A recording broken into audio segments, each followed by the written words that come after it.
Magandang umaga po kapamilya, ito po si Father J-Boy at tayo na po at magkape at pandasal. May isang kwento tungkol kay Saint Jerome at ang Batang Jesus. Minsan nagpakita umano ang Batang Jesus kay Saint Jerome at sinabi sa kanya, "Jerome, ano ba ang handog mo sa akin?" At ang sagot ni Jerome, "Panginoon, ibinigay ko na po ang lahat, maging ang buhay ko." At ang Batang Jesus ay tumugon, "May isa pa na nais ko." "At ano ito?" tanong ni Jerome. "Jerome, wika ng Panginoon, ibigay mo sa akin ang iyong mga kasalanan." Mga kapamilya, ito ang pagkakataong pagnilayan ang mga kasalanan nating personal na nagiging malaki kapag nagtutulungan tayong panatilihin ito. Halimbawa, ang paglilingkod sa bayan na papalitan ng maduming pamumulitika at pangungurakot.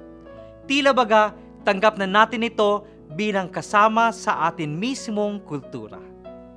At kung bibigyan natin ng pagkakataong magnilay ng mas malalim, makikita natin na ang ating personal na kasalanan ay nakakasira sa ating mga relasyon tulad ng pamilya at kaibigan. Kaya hinihingi na rin ni Jesus ang mga ito upang itigil na. Sa ganitong paraan, higit at dalisay ang ating paglilingkod sa Kanya. Kaya ipagdasal natin ang grasya na maunawaan ang kalikasan ng ating mga kasalanan at kung paano nito naaapektuhan ang kalidad ng pagmamahal natin sa iba. Magandang umaga po.